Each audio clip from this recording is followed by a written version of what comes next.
자신의 생각을 기록하는 과정에서 자연스럽게 모난 것들이 다듬어지는 거거든요. 반성과 재도전도 역시 꾸준함으로 이어질 수 있게 되는 거죠. 여러분, 안녕하세요. 훈이쌤입니다. 아침 다진 97일 차고요. 오늘은 12월 13일 수요일입니다. 한 주의 중간인데요. 오늘만 지나가면 주말이 다가오니까 힘내셔서 열심히 생활해 보시기 바랍니다. 오늘은 성실한 사람이 되려면 해야 할 일이라고 하는 주제로 말씀을 드려볼까 합니다. 구독, 좋아요, 댓글까지 적극적으로 부탁드리면서 그럼 시작하겠습니다. 기록은 여러 가지 방법이 있습니다. 계획을 기록하는 방법도 있고요. 하루의 일상을 기록하는 방법도 있습니다.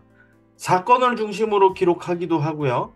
어떤 것의 사용법을 기록하는 방법도 있어요. 그 중에서 하루의 일상을 기록하는 것이 필요한 이유를 살펴보도록 하겠습니다. 매일의 일과가 모여서 삶을 유지할 수 있는 힘이 될 수 있거든요. 사람들이 생활하다 보면 이런저런 생각을 하게 됩니다. 부족한 점을 파악할 수 있기도 하죠. 무언가 깨달음이 있기도 하고요. 반성을 하기도 합니다.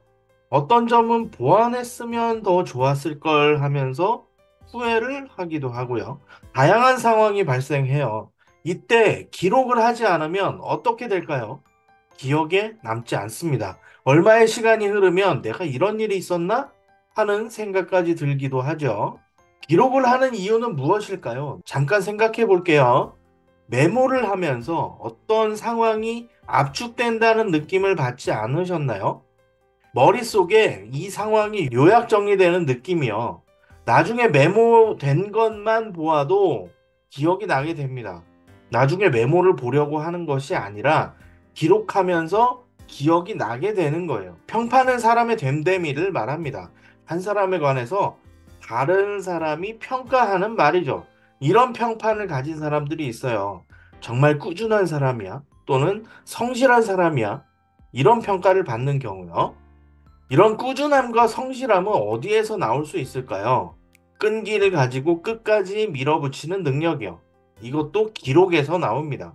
자신의 생각을 기록하는 과정에서 자연스럽게 모난 것들이 다듬어지는 거거든요. 반성과 재도전도 역시 꾸준함으로 이어질 수 있게 되는 거죠. 작은 것의 소중함에 관한 이야기를 한 적이 있어요. 하루하루 있었던 일을 기록하면서 우리의 뇌는 행복감을 느낄 수 있습니다.